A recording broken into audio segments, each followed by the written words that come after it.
हाँ जी, नमस्ते। मेरा नाम प्रवेश है और आई होप आपकी तैयारी एकदम शानदार और बढ़िया चल रही होगी। आज से जो हम स्टार्ट कर रहे हैं वो है हमारी डीआई की क्लासेस। ये जो क्लासेस रहेंगी वो टारगेट करेंगी हमारे एसएससी, सीजीएल, आईबीपीएस, पीओ और स्टेट सर्विसेज के जो एग्ज़ाम होते हैं उन एग्ज़ाम्स को। अच्छा, इस चैप्टर को स्टार्ट करने से पहले आपको कुछ बातें जो हैं वो पहले से पता होनी चाहिए। जैसे कि आपको परसेंटेज की समझ होनी चाहिए, आपको रेशो के बारे में पता होना चाहिए और जो एवरेज चैप्टर है उसका बेसिक आपको थोड़ा पता होना चाहिए। अगर आपको ये 3 बातें पता हैं, मतलब इन 3 चैप्टर के बारे में आपको थोड़ी बहुत नॉलेज भी है, तो डीआई की जो क्लासेस है वो आप इजीली समझ लेंगे। ओके, तो चलिए स्टार्ट करते हैं। देखिए, अगर बात करी जाए डेटा की, तो हमारा जो डेटा है वो मोस्टली हम 6 कैटेगरी के अंदर डिवाइड कर सकते हैं। हमने इसको 6 तरह के डेटा जो सेट है उसमें कन्वर्ट कर लिया है। अब कभी आपको पाई चार्ट वगैरह के क्वेश्चन मिलते हैं, कभी आपको लाइन चार्ट मिलती है, कभी हिस्टोग्राम, कभी टेबुलर, कभी वैन और कभी कभी क्यूमुलेटिव डीआईज।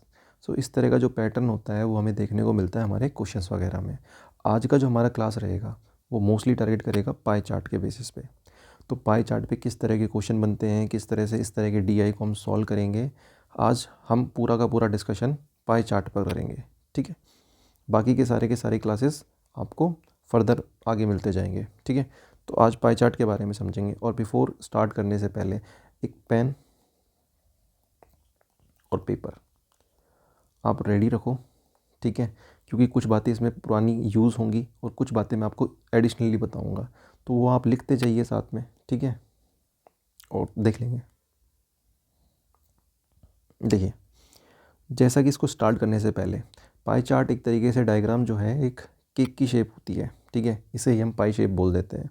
अच्छा, ये दोनों आपस में इक्वल है, ये मैंने दिखाया हुआ है, लेकिन इसको समझने से पहले एक बार एंगल और परसेंटेज का कंसेप्ट यहाँ पे यूज़ होगा। अच्छा, मुझे एक बात बताओ, हमने ज्योमेट्री के अंदर एक कंप्लीट एंगल के बारे में पढ़ा था। इसकी थीटा की वैल्यू कितनी होती थी? 360 डिग्री होता था।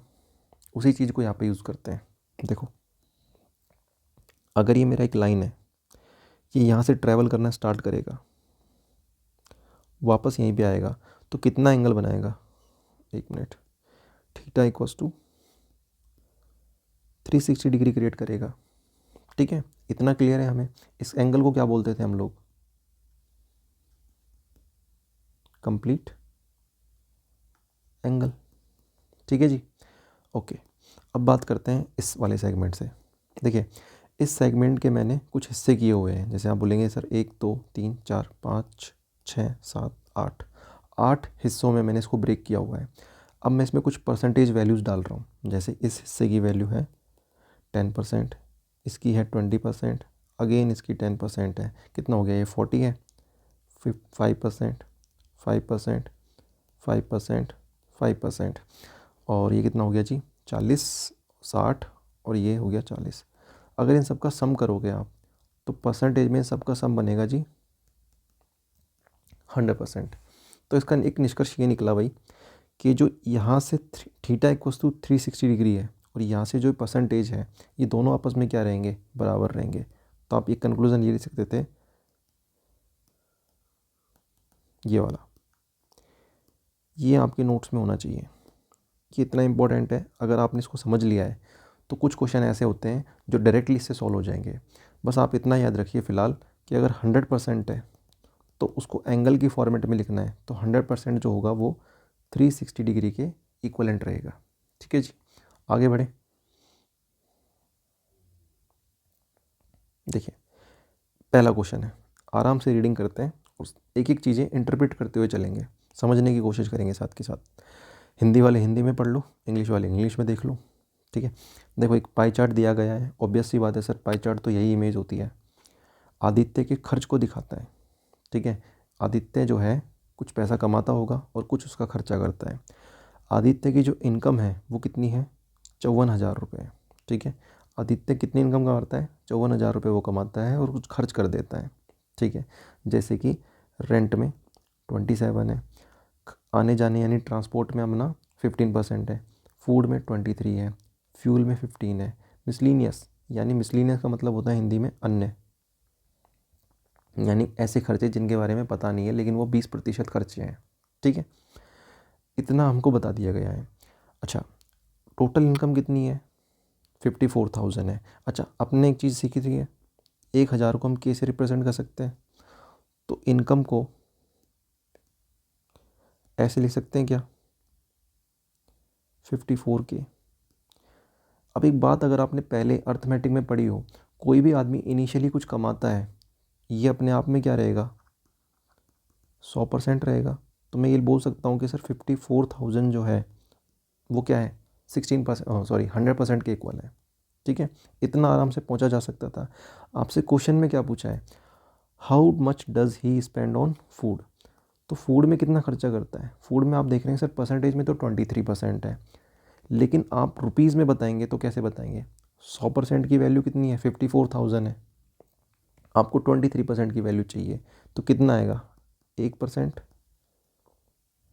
54,000 अपॉन 100 इंटू 23%, सॉरी 1 मिनट, तो 23 की वैल्यू आ जाएगी आपके पास। ये कितना बनेगा, 540 इंटू 23, मल्टीप्लिकेशन कर लीजिए, 92 और 115 5 24, 12,420 रुपये। कौन सा ऑप्शन आएगा, डी। इतने रुपए जो है वो खर्च करता है फूड पे। तो आपने देखा एज सच इतना कोई वो नहीं था ये हैवी क्वेश्चन, बट आपकी जो परसेंटेज वाली नॉलेज थी ये इसने टेस्ट कर लिया है। उसमें भी जो इनकम वाला पार्ट है वो इन्होंने टेस्ट कर लिया आपका।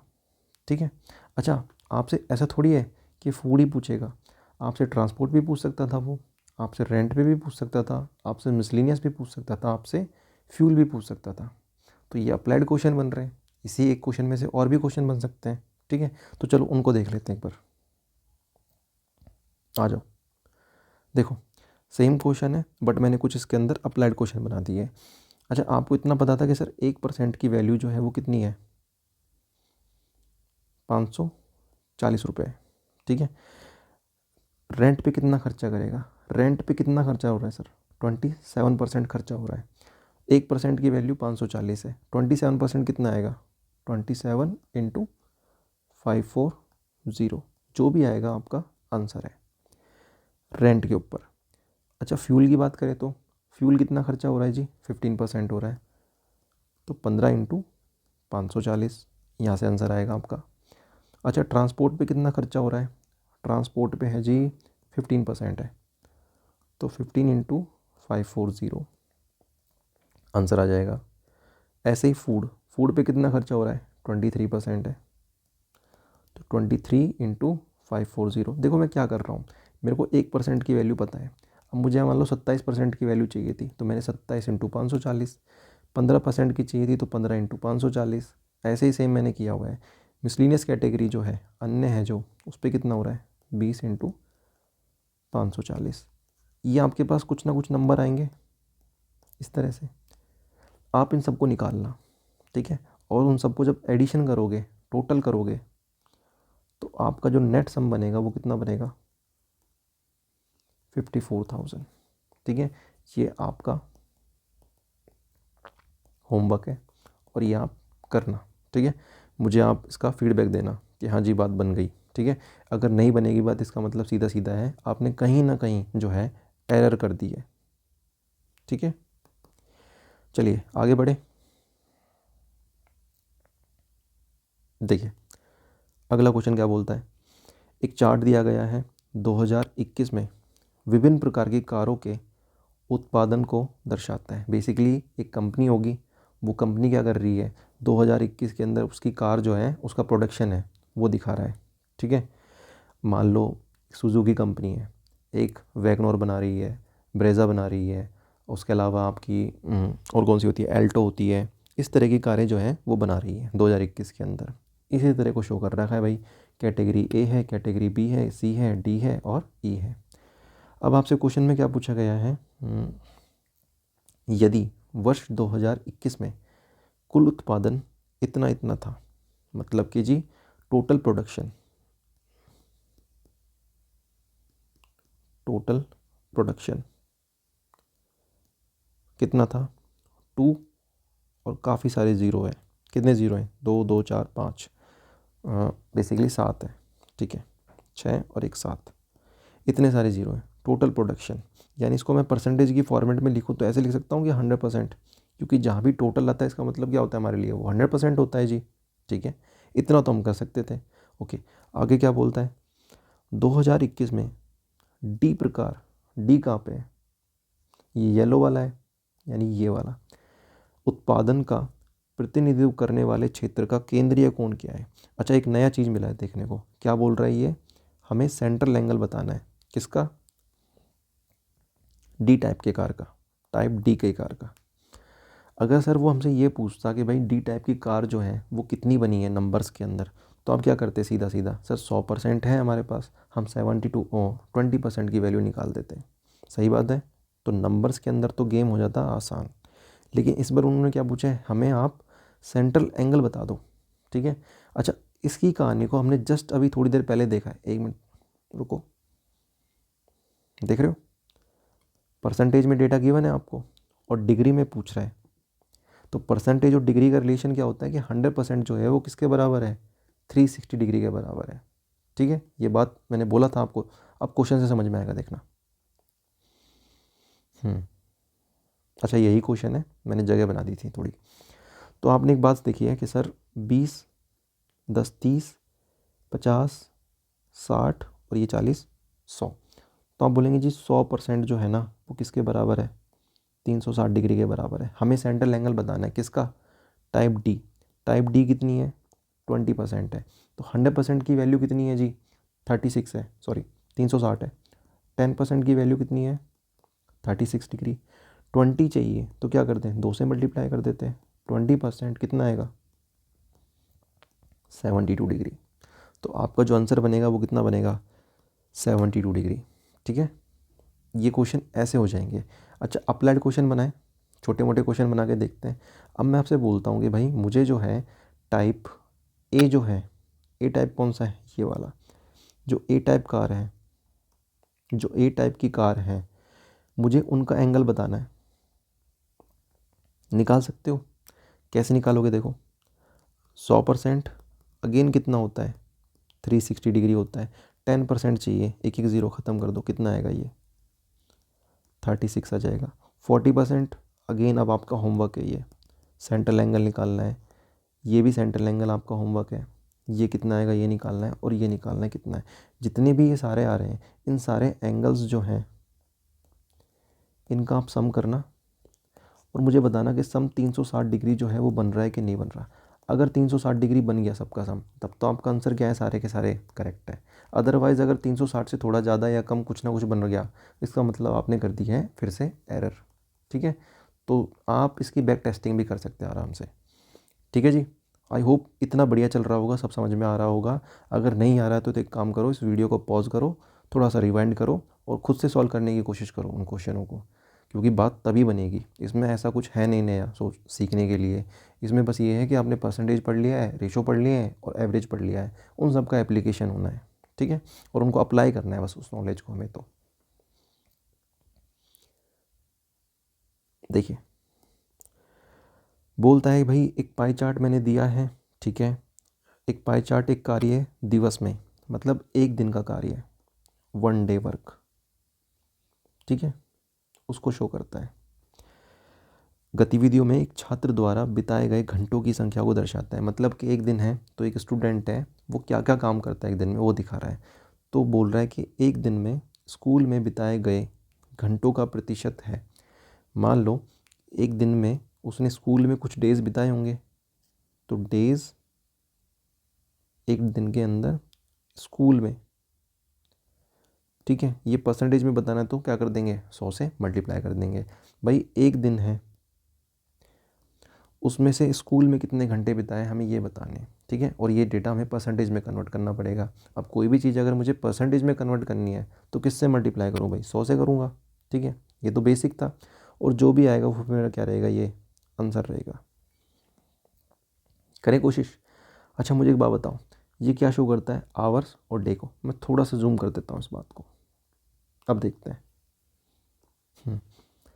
अच्छा, अगर मैं बात करता हूँ स्लीप की, सोने वाली, तो ये 8 घंटे सोता है, ठीक है, ये 8 घंटे सोता है। स्कूल में 6, ये 6 है, 6 घंटे ये स्कूल में रहता है। होमवर्क कितना है? 4 घंटे ये होमवर्क में बिताता है। खेलता कितना है जी? 2 घंटे खेलता है। अदर एक्टिविटी जो है वो कितने घंटे करता है? 4। टोटल करेंगे पर इन सबका, 8 चार 12 और 2 14 और 18, 6 कितना हो गया हमारा? 24, यानी वही है, 24 घंटे बन रहे हैं। ठीक है जी। अब मुझे बताओ स्कूल जो है कहाँ पे है? सर ये वाला जो कलर है वो स्कूल को शो करता है, यानी ये वाला कलर, यानी 6 घंटे जो है वो किस में जाता है भाई? स्कूल में रहता है। तो वह जी 6 घंटे स्कूल में। अच्छा, एक दिन में कितने घंटे? टोटल 24 घंटे इंटू 100, 1/4 कितना आएगा? 25%। ठीक है। अच्छा, कहीं कहीं आपको ये क्वेश्चन जो है मार्क मिलेंगे, कहीं कहीं आपको नहीं भी मिलेंगे। ये इसलिए है क्योंकि फर्दर जब मैं आपको इनके नोट्स वगैरह दूंगा तो आपको जो है इसके आंसर ऑलरेडी मार्कअप रहेंगे। ठीक है। अनोटेशन शायद मैं आपको नहीं दे पाऊँ, बट फिर भी कोशिश करूँगा मैं अनोटेशन वाली PDF आपको प्रोवाइड करवा दूँ। ठीक है। अच्छा, ये आसान था। अच्छा, और क्या कर सकते थे? जैसे मैं आपसे पूछता कि भाई खेलता जो वो है प्ले, यानी खेलते टाइम उसका कितना प्रतिशत टाइम जाता है, तो आप बोलते भाई खेलने में किसको शो करता है?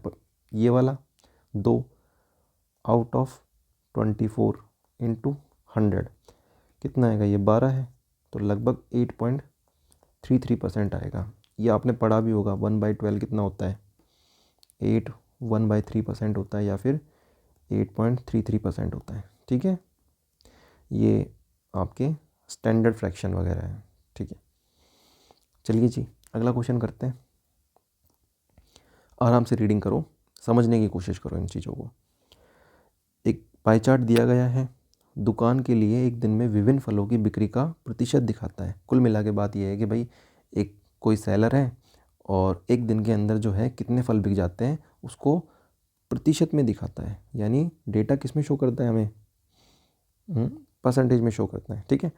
यदि एक फल विक्रेता द्वारा एक दिन में बेचे गए कुल फलों की संख्या 1200 है, ठीक है, एक मिनट, 1200 है, यानी कि जी उसने टोटल जो सेल आउट किया है फ्रूट्स वगैरह का कितने की हुई है? 1200 फ्रूट बेच दिए। ऐसे मान के चलते हैं कि उसने पाइनएप्पल ख़रीदे थे, अनानास ख़रीदे थे और 1200 उसने एक दिन में बेच दिए। अच्छा, फिर से टोटल आ गया, इसका मतलब क्या है? 100% की वैल्यू 1200 है। चलो बढ़िया। तो कहाँ पे था? What is the combined central angle? अच्छा, फिर से कान खड़े हो जाने चाहिए आपके कि भाई सेंट्रल एंगल की बात कर रहा है, यानी रिलेशनशिप फॉलो होगा। कौन सा वाला? 100% इक्वल्स टू 360 डिग्री वाला। ठीक है, यही तो शो करता है परसेंटेज टू आपका डिग्री में जो है ratio, sorry relation. The pie chart for the oranges and Apple. तो ऑरेंज और एप्पल, अगर मैं ऑरेंज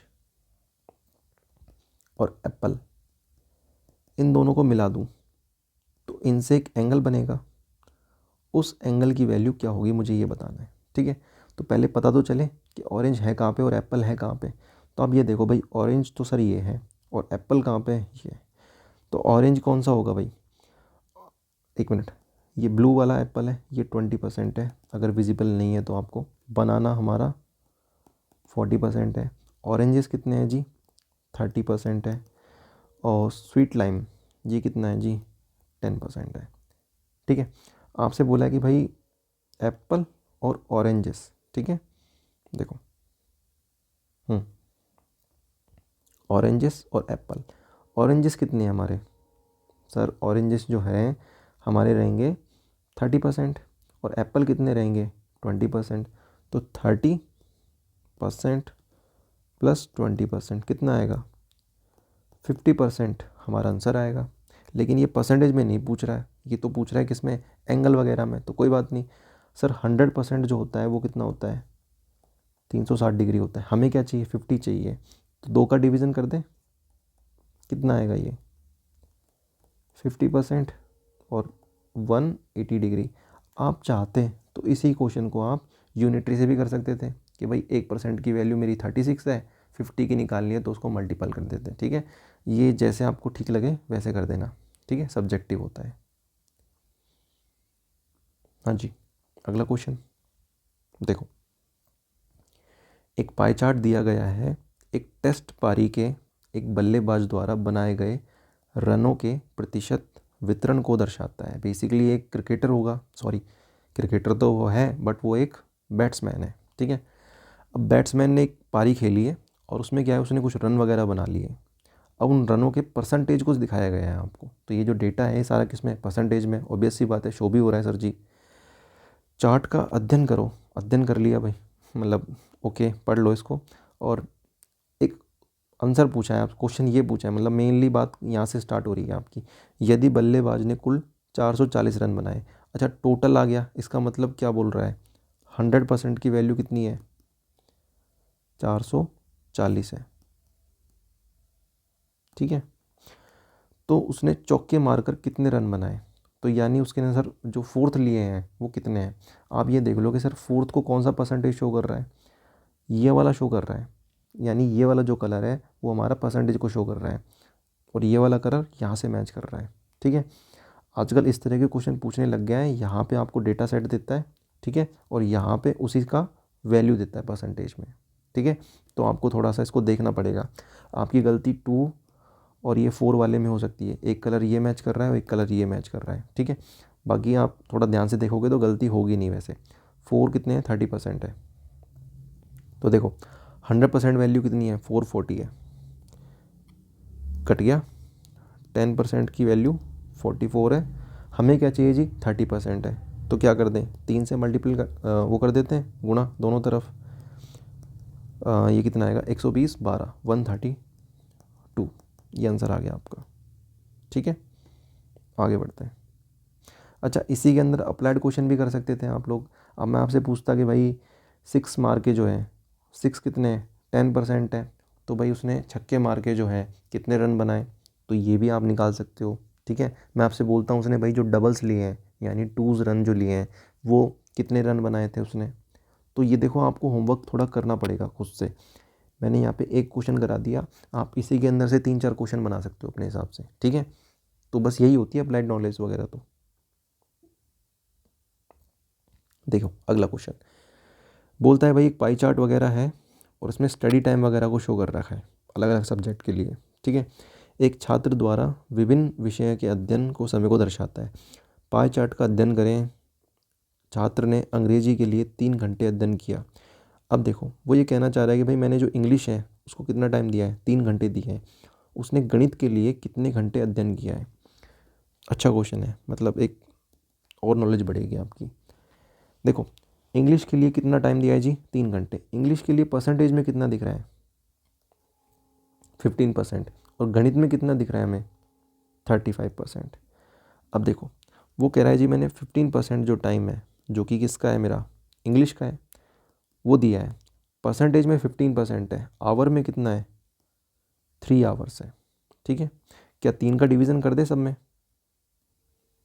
कितना आएगा ये, 5% 1 आवर, यानी 5% की वैल्यू 1 घंटे के बराबर है। हमें क्या चाहिए जी, 35 की वैल्यू चाहिए, क्योंकि मैथमेटिक्स का पूछा है ना। तो 5 से 35 बनाने के लिए क्या करना चाहिए, अब 7 से मल्टीप्लाई कर दो ना, कितना आएगा, 7 आवर्स। तो जी उसने पूरे दिन में 7 घंटे किसके लिए दिए हैं, मैथमेटिक्स के लिए। ये आपका आंसर आ गया। अब मैं आपसे ये पूछता कि भाई हिंदी के लिए कितना टाइम दिया है, तो क्या करते हैं आप, 5% की वैल्यू कितनी है, 1 घंटा है। 1% की वैल्यू कितनी है, 1/5 है। 18% की वैल्यू चाहिए तो क्या करते हैं, 18 से मल्टीप्लाई कर दो, 3 है। और ये कितना आएगा, 15 और ये 6, 3.6 आवर्स। आप फिर से इसमें से कुछ क्वेश्चंस जो हैं वो ड्राइव करना और देखना, ठीक है। अगला क्वेश्चन है, देखो अच्छा हिंदी नहीं है इस क्वेश्चन के अंदर, चलो मैं बोल देता हूँ। देखो अगेन फिर से आपको ये तो दिख रहा है भाई, ये है तो पाई चार्ट वाला ही क्वेश्चन, ओके। कुछ स्पोर्ट्स वगैरह दे रखे हैं, बास्केटबॉल है, क्रिकेट है, गोल्फ है, हॉकी है, चेस है और फुटबॉल है, ठीक है। परसेंटेज में डेटा है हमारा। इन सब का एडिशन करोगे आप तो कितना बनेगा, 100% बनना चाहिए। देखो चेक कर लो एक बार आप, 17 13 30 20 50 है, 50 25 25 50, तो 50 ऊपर है 50 नीचे है, यानी ये जो ऊपर है ये 50 है और ये नीचे वाले भी कितने हैं 50 है, तो बन गया 100%। ठीक है, तो हमने बोल दिया जी 100%। ठीक है, अब देखो ये बोलता है कि जी if the total amount spend on golf and football, golf कहाँ पे है अपना, ये रहा, और फुटबॉल कहाँ पे है, ये रहा, दोनों का एडिशन करो कितना आएगा, 17 और ये 12, 29% है। 29% तो परसेंटेज में है, और रुपीज़ में कितना है जी, ये 145 और 3 ज़ीरो है। ठीक है, तो के लिख दे, 29 इंटू 5, 1% की वैल्यू कितनी है जी, 5000 है। आपसे क्या पूछा है, the total amount in spend all the given sport, कुल मिला के जी टोटल का मतलब क्या होता है 100%, 1% की वैल्यू इतनी है, 100% की वैल्यू चाहिए, तो क्या करना पड़ेगा, 5000 इंटू 100, तो आपको पता चल गया सर सिर्फ 5 आएगा और उसके बाद खूब सारे ज़ीरो आएंगे, 5 और खूब सारे ज़ीरो कहाँ पे है, ये रहा। ठीक है, चाहो तो लिख भी सकते हो, 5 है ये ज़ीरो आ जाएंगे। ठीक है, 500K, ठीक है, यानी 5 लाख रुपए खर्च हुए थे। चलिए आगे बढ़ जाए। आपका क्वेश्चन ये है, मेरी तरफ से जो होमवर्क है वो ये है, आप इंडिविजुअल निकालने की कोशिश करना कि भाई बास्केटबॉल पे कितना खर्चा हुआ है। ठीक है, बास्केटबॉल पे कितना खर्चा हुआ है, क्रिकेट पे कितना खर्चा हुआ है, फुटबॉल पे कितना हुआ है, चेस पे कितना है, चेस और हॉकी पे सेम है। ठीक है, गोल्फ पे कितना खर्चा हुआ है, ये कर लेना आप। ठीक है, चलो आखिरी क्वेश्चन है शायद मेरे हिसाब से। एक विश्वविद्यालय में विभिन्न पाठ्यक्रमों में छात्रों के विभिन्न प्रतिशत वितरण को दर्शाता है। सो बेसिकली क्या है कि एक यूनिवर्सिटी है, ठीक है, आप अपना कॉलेज ही मान लो, जिस भी कॉलेज वगैरह में आप पढ़ रहे हो उसी कॉलेज को मान लो।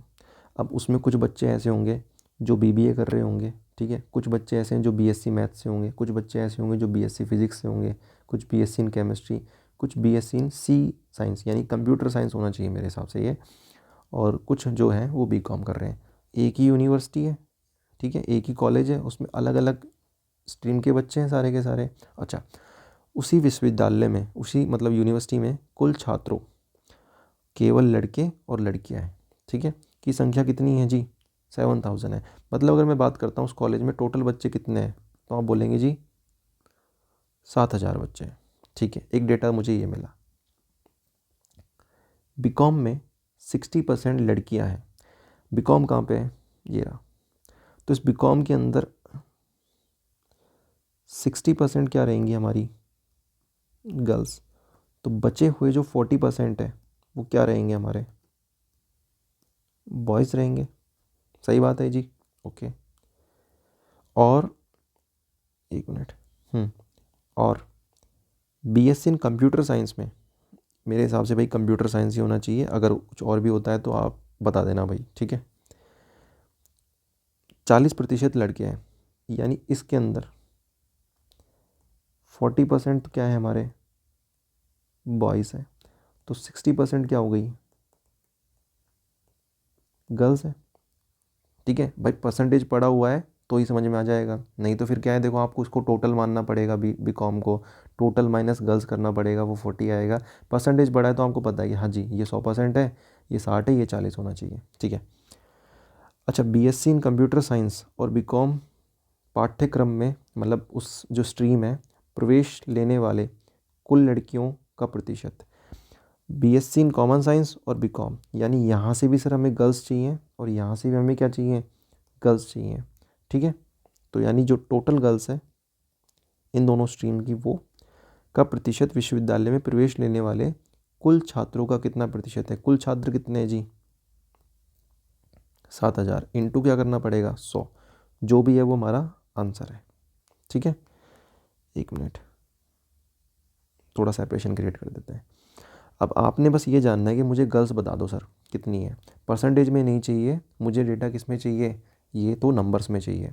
अच्छा एक बात बताओ, 100% की वैल्यू कितनी है 700 है, बोली 7000 है, 10% की वैल्यू कितनी होगी 700 होगी, 20% की वैल्यू कितनी होगी 1400 होगी। तो ये जो है टोटल कितने बच्चे हैं जी 1400 है, इसमें गर्ल्स चाहिए मुझे, तो 1400 का 60% निकाल सकते हैं क्या? ठीक है, कितना आएगा? 840। गर्ल्स मिल गई 840 आपको, ठीक है। अच्छा ये कितना है जी? 25% है। आप अगर देखेंगे तो जी 10% की वैल्यू कितनी है? 700 है। 1% की वैल्यू कितनी है? 70 है। 25 की वैल्यू कितनी होगी? 70 इंटू 25, 1750। आपके पास ये जो टोटल बच्चे हैं बीएससी इन कंप्यूटर साइंस, ठीक है, वो कितने हैं? 1750 है, ठीक है। एक मिनट यार, 1750। इस 1750 में मुझे सिर्फ गर्ल्स चाहिए, तो कितना होगा? 60%। इसको सॉल्व कर लेते हैं, कितना आएगा ये? 30, 102 और 3 105, यानी 1050। मुझे क्या करना पड़ेगा भाई? 840 गर्ल्स यहाँ से आएंगी, ठीक है, और 1050 जो गर्ल्स हैं वो कहाँ से आएंगी? इन बीएससी इन कंप्यूटर साइंस, ठीक है भाई। तो 1890 गर्ल्स आई हैं, तो यहाँ पे मेरा डेटा क्या हो जाएगा? 1890। अच्छा ये 2 ज़ीरो से 2 ज़ीरो ऑलरेडी कैंसिल आउट हो गई है, ये 70 आएगा, ये कट जाएगा, ये कितना आएगा? 14 और ये 27, ठीक है भाई। 14 और ये कितना आएगा? 27% आ जाएगा। कैसा क्वेश्चन था? ऑब्वियस सी बात है भाई, कैलकुलेटिव था, ठीक है। हमें कुछ कुछ डेटा जो है वो परसेंटेज से ड्राइव करने थे, फिर उसके बाद भी हमें क्या करना था? गर्ल्स की वैल्यू अलग से निकालनी थी। तो आपको डेटा को 2 बार ड्राइव करना पड़ा। अगर समझ में नहीं आया तो फिर से कर सकते हैं इस क्वेश्चन को। देखो, आपने देखा कि भाई एक स्ट्रीम है, मतलब एक यूनिवर्सिटी है, उसमें अलग अलग स्ट्रीम के बच्चे हैं, उसमें गर्ल्स और बॉयज़ हैं। आपसे बोला है कि भाई बीकॉम में जो है 60% क्या है? गर्ल है। तो बीकॉम जो है उसमें 60% हमारी गर्ल है, ठीक है। हाईलाइटर ले सकते क्या? देखो ये 60% क्या हो गई हैं? गर्ल हो गई आपके पास, ठीक है। तो बच गए 40% कौन है आपके? ठीक है। आप देखेंगे भाई 60% लड़कियां हैं, ठीक है। तो बच गए 40% कौन है? हमारे बॉयज़ है। फिर आपने कहा जी कंप्यूटर साइंस के अंदर जो है बॉयज़ कितने हैं? 40% है। देखो ये बोल रहा है 40% बॉयज़ है। फिर आपने कहा बॉयज़ 40% है, तो गर्ल्स कितनी होंगी? 60% होगी। अब सारा मुद्दा ये था कि यार अगर हमें यहाँ पे टोटल नंबर मिल जाए तो उसका 60% निकाल देंगे, हमें नंबर मिल जाएगा। हमें यहाँ पे टोटल नंबर मिल जाएगा तो हम क्या करेंगे? उसका 60% निकाल देंगे, आंसर आ जाएगा। उसके लिए हमने क्या किया? 100% वाली डेटा की हेल्प ली, क्योंकि कुल बच्चे तो कितने थे? 7000 थे। 100% की वैल्यू कितनी है? 7000 है। हमने यहाँ से गर्ल्स निकाल ली 840, यहाँ से हमने गर्ल्स निकाल ली कितनी? 1050। दोनों का सम किया 1890 आया। टोटल बच्चे कितने हैं? 7000।